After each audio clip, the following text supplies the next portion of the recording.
Hello viewers, welcome to my new video. आज मैं आपको इस वीडियो में बुद्ध देवता की कथा सुनाने जा रही हूँ। तो आप लोग, जैसा कि मेरे पास कथा में कहा गया है, तो उस तरह से मैं आपको कथा सुनाने जा रही हूँ। आप इसके लिए जो सामग्री है आप श्रद्धा अनुसार ले सकते हो, अपने यहाँ पंडित जी से भी पूछ सकते हो। तो चलिए मैं अभी यहाँ पर कथा शुरू करती हूँ। बुद्ध देवता की कथा का महत्व। पहले सबसे हम महत्व जानेंगे। बुद्ध देवता के व्रती को सभी प्रकार के सुख उपलब्ध होते हैं। दुख दरिद्रता का नाश होता है, विद्यार्थी को विद्या मिलती है, धन चाहने वाले को धन मिलता है, नौकरी की आकांक्षा रखने वाले को नौकरी, व्यापारी को व्यापार में लाभ मिलता है, किसानों को खेती में पैदावार की अधिकता मिलती है, बगीचा, वाहन, भवन, कुंवारे व्यक्ति का गुणवती सुंदर पत्नी और कन्या को सुयोग्य वर मिलता है, और निसंतान को गुणी तथा धर्मपरायण संतान की प्राप्ति होती है। तो ये हमारे बुद्ध देवता की कथा और व्रत रखने का महत्व है। तो अभी मैं कथा शुरू करने जा रही हूँ। शौनकादि ऋषियों ने श्री सूत जी को बतलाया कि एक बार महर्षि वशिष्ठ राजा मंधाता के दरबार में पहुंचे। सूचना मिलने पर राजा ने उनका बहुत ही आकर महर्षि का बहुत अच्छे से स्वागत किया, आदर किया।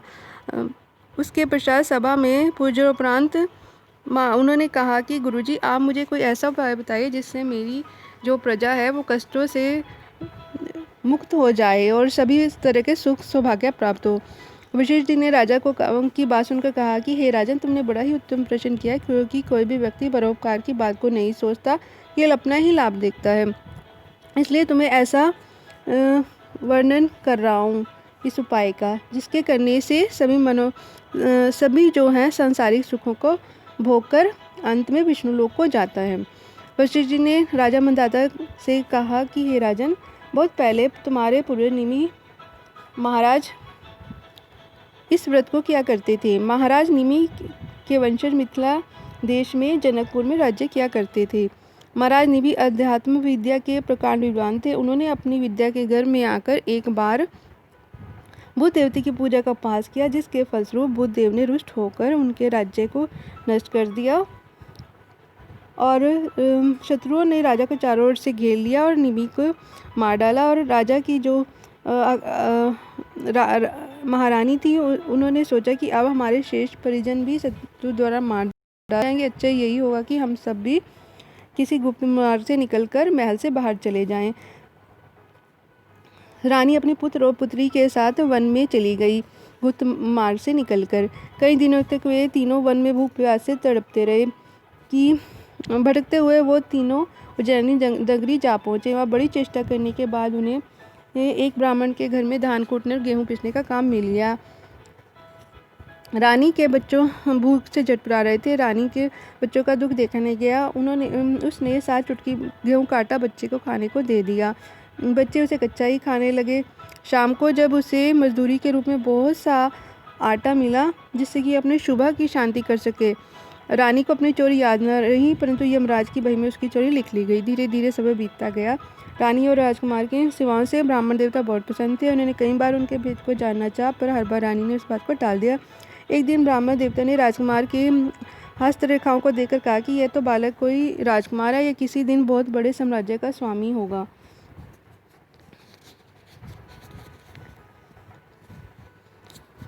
तो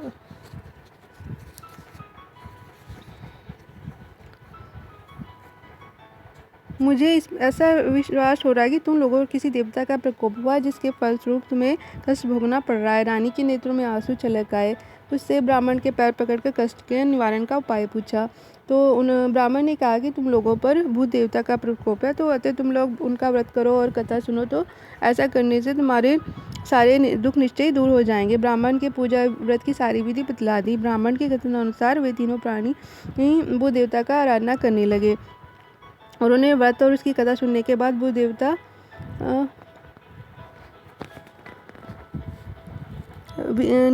निमि की रानी और राजकुमार पर प्रसन्न हो गए। उन्होंने उसके राज्य वापस दिलाने का निश्चय किया। बुद्ध देवता के प्रभाव से राजा में विद्रोह हो गया और प्रजा ने नए राजा को मारकर खदेड़ दिया और निमि के पुत्र की खोज प्रारंभ कर दी गई। दूत लोग खोजते हुए ब्राह्मण के घर उज्जैनी नगरी आ पहुँचे और राजकुमार को अपने देश में ले गए। वहाँ पर उसे राज सिंहासन पर अभिषिक्त कर दिया और राजकुमारी का विवाह धर्मराज के साथ हो गया।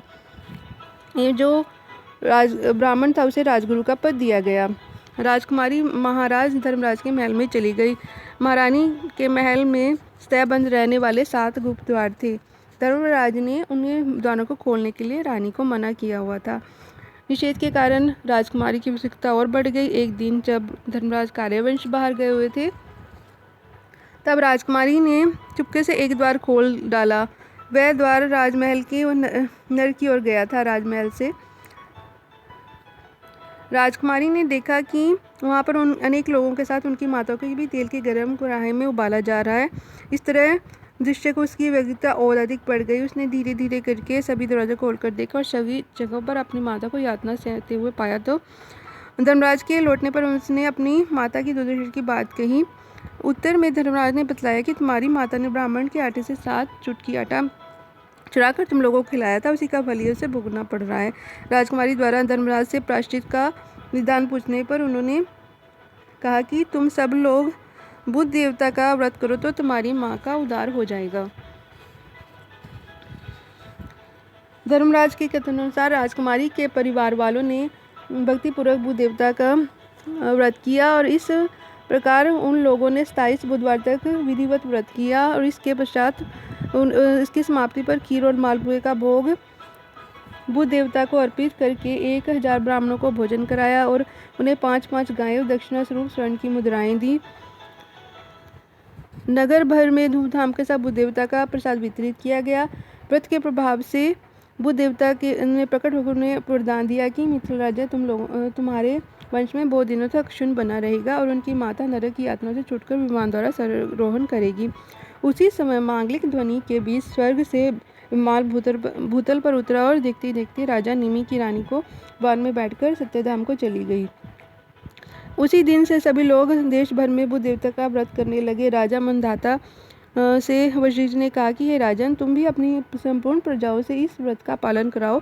ऐसा करने से तुम्हारे राज्य में श्री वृद्धि होगी और व्रती के अंत में वैकुंठ धाम की प्राप्ति होगी। वशिष्ठ के आदेश अनुसार मंधाता के राज्य में घर घर पर बुध देवता का व्रत पूजन किया जाने लगा। इसके फलस्वरूप राजा को सभी प्रकार के सुख सौभाग्य प्राप्त हुए। एते जो प्राणी इस मंगलदायक व्रत को करता है वह सब सुखों को भोगकर अंत में परम धाम को जाता है।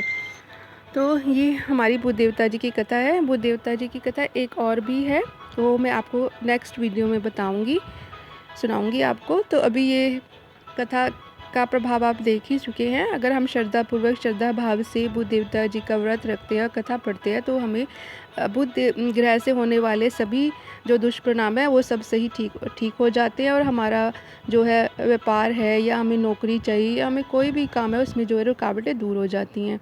तो इस तरह से ये व्रत बहुत ही अच्छा है और सभी लोगों को क्रम मन से करना चाहिए और अपनी श्रद्धा के अनुसार करना चाहिए। जितना भी सामर्थ्य है उसके अनुसार अपने व्रत आप रख सकते हो और आप किसी पंडित जी से इसके उद्यापन की विधि और व्रत के समान की विधि सब पूछ सकते हो। तो इस तरह से आप बुध देवता का व्रत रखिए और कथा सुनिए और इसका आनंद लीजिए। आपको मेरा वीडियो कैसा लगा प्लीज़ मुझे बताइए, शेयर कीजिए, मेरे वीडियो को लाइक कीजिए, शेयर कीजिए और मेरे चैनल को सब्सक्राइब कीजिए। थैंक्स।